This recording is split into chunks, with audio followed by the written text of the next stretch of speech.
Assalamualaikum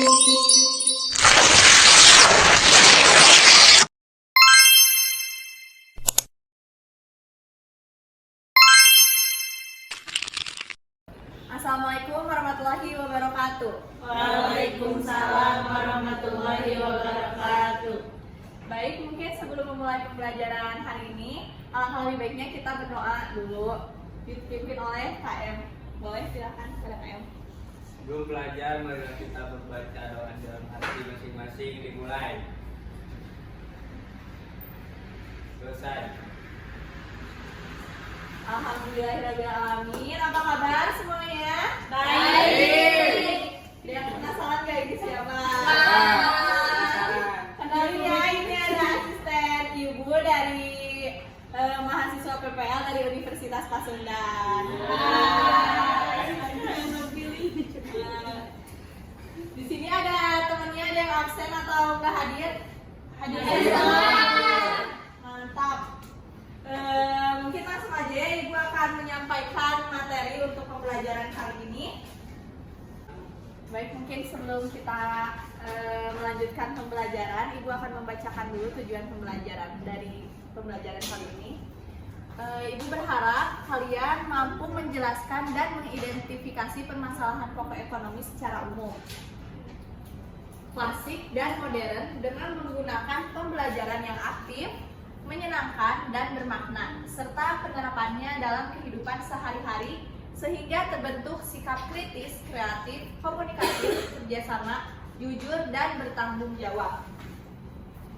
Baik, selanjutnya Ibu akan menayangkan video terkait pembelajaran kali ini. Boleh langsung di-videoin, Teteh. Disimak baik-baik ya videonya ya. Halo adik-adik, kembali lagi bersama kakak di Pensiun Sangga. Kesempatan ini kita akan membahas materi ekonomi, khususnya yang akan kita bahas tentang masalah pokok ekonomi klasik dan masalah pokok ekonomi modern. Dan yang pertama yang akan kita bahas di sini adalah masalah pokok ekonomi klasik. Ekonomi klasik lahir dari pemikiran pokok ekonomi klasik seperti di sini ada Smith, David Ricardo, dan Nah, dari video tersebut Ibu mau nanya nih, ada berapa permasalahan sistem ekonomi yang ada tadi di dalam video? Ada yang bisa menjawab? Izin menjawab ya Bu.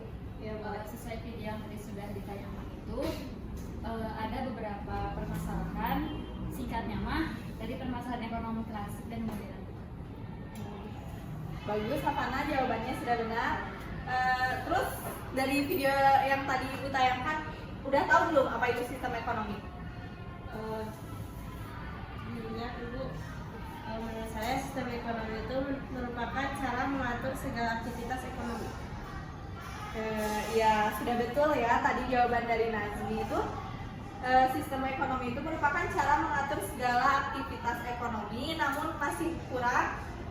Sistem ekonomi itu adalah suatu cara untuk mengatur dan mengorganisasi segala aktivitas ekonomi dalam masyarakat, baik yang dilakukan oleh pemerintah atau swasta, berdasarkan prinsip tertentu dalam rangka mencapai kemakmuran dan kesejahteraannya. Jadi ada prinsipnya ya, Nazmi ya. Iya Bu. Mungkin dilanjut saja ya. Dari video yang tadi Ibu tayangkan, Ibu mau menjelaskan. Di sini Ibu ada LK. LK ini diisi sama kalian. Di sini ada soal. Nah, cara pengerjaannya ini berkelompok. Mungkin kita bagi dulu kelompoknya ya. 4 orang kali ya. Ya, Bu. Boleh. Yang ini 1, 2, 3, 4. Ini 1, 2, 3, 4. Baik Ibu. Oh, ya bisa tadi. Nah, di sini ada 2 soal kan ya anak-anak. Ibu pengen kalian mencari jawabannya itu dari berbagai sumber. Yang Ibu sarankan ada 3 sumber, yaitu internet, perpustakaan, serta narasumber atau wawancara. Ya, boleh langsung dikerjakan ya tugasnya. Baik Ibu.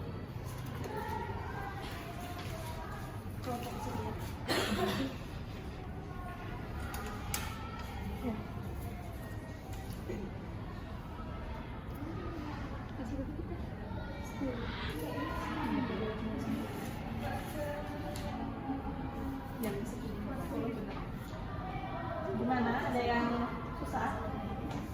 Ibu kalau dari Kelompok cuma lebih bingung juga ini sih Bu, kalau tadi kan ada kayak ada sedikit tapi itu belum ketemu dengan di udah dari sekolah mana ini? baru sembar di internet waktu Mungkin ada di buku atau di wawancara ya. Boleh by call, boleh berarti sudah lewat iya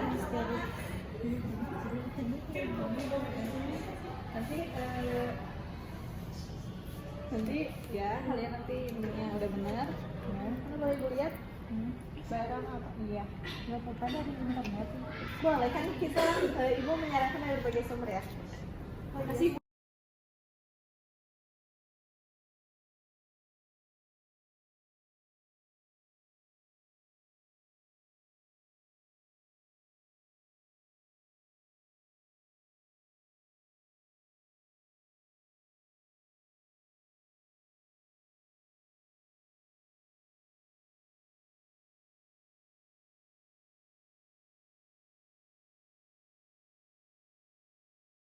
Bagaimana anak-anak? Diskusinya sudah selesai? Sudah, Ibu.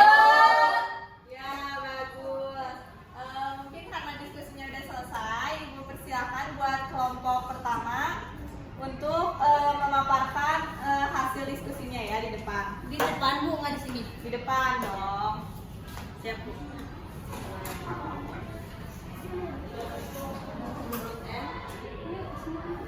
Semuanya apa ya Bu? Siapa Ya, yang boleh. Makasih Ibu.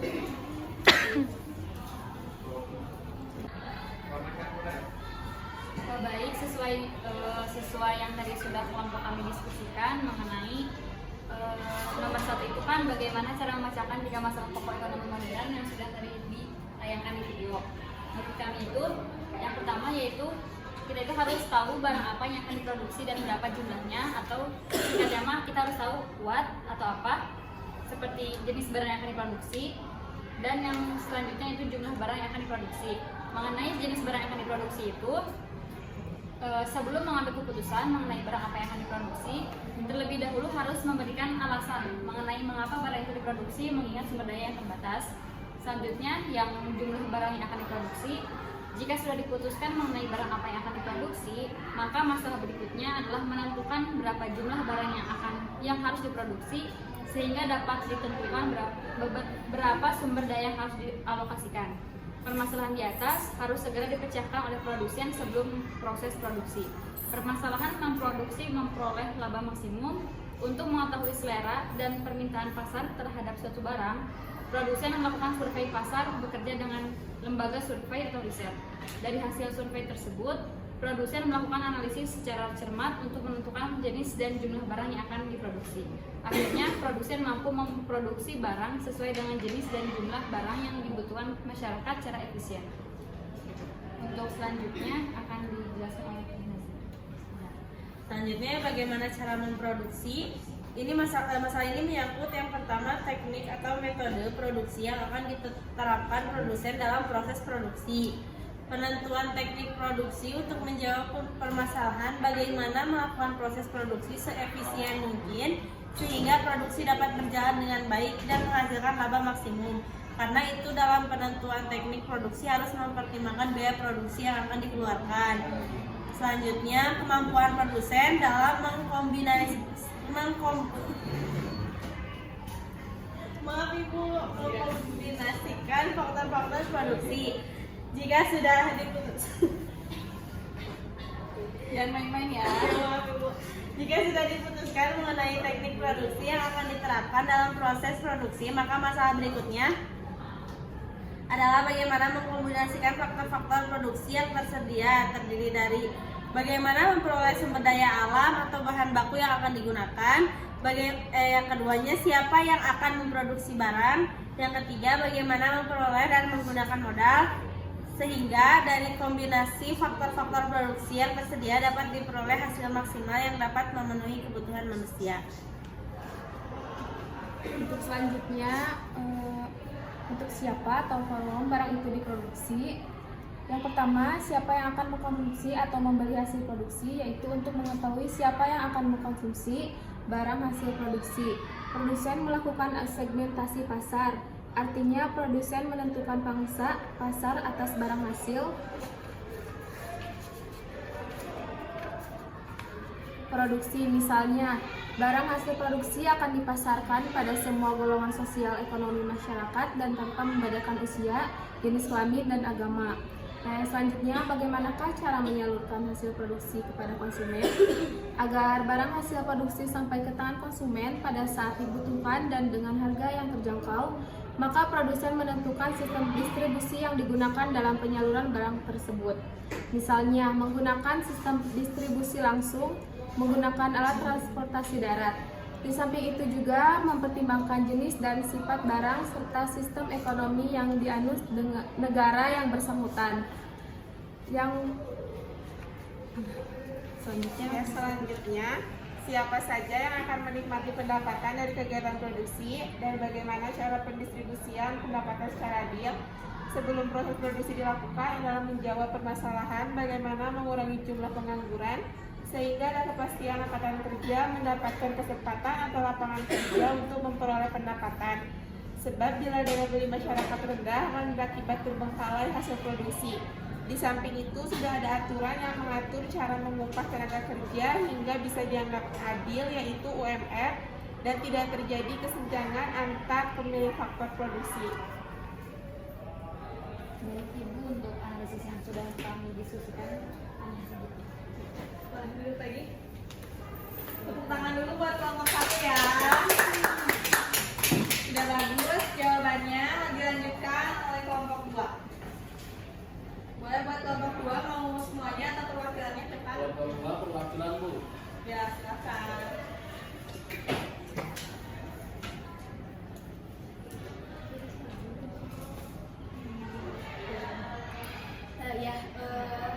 Soalnya itu bagaimana upaya manusia mengatasi kelangkaan barang dan jasa. Yang pertama itu dengan menghemat seluruh sumber daya. Yang kedua, menggunakan sumber daya secara efektif. Yang ketiga, memperhitungkan kebutuhan sesuai dengan sumber daya yang tersedia. Dan yang terakhir, memilih alternatif sumber daya. Sekian dari kelompok 2. Bagus, kelompok 2 juga sudah bagus jawabannya. Tepuk tangannya sudah kelompok 2. Gimana pembelajarannya, pada paham? Paham. Menyenangkan? Menyenangkan. Baik, mungkin sebelum ditutup, Ibu ingin ada dari kalian yang membacakan kesimpulan dari pembelajaran kali ini. Ada yang bersedia?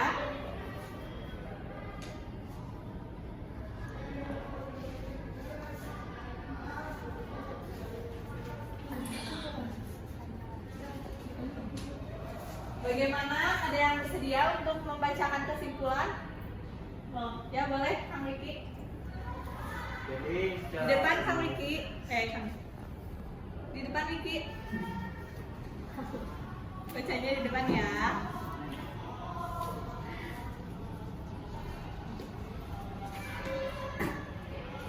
Jadi kesimpulannya secara umum, masalah pokok ekonomi dalam masyarakat muncul karena keterbatasan sumber daya pemenuhan kebutuhan, tapi keinginan manusia itu tidak terbatas. Ya. Baik, sudah bagus sekali. Terima kasih. Mana pembicaraannya dari Riki? Alhamdulillah pembelajaran hari ini telah terlaksana. Terima kasih kepada anak-anakku semuanya yang telah hadir pada hari ini. Semoga sehat selalu dan selalu bahagia. Amin. Wassalamualaikum warahmatullahi wabarakatuh. Waalaikumsalam warahmatullahi wabarakatuh.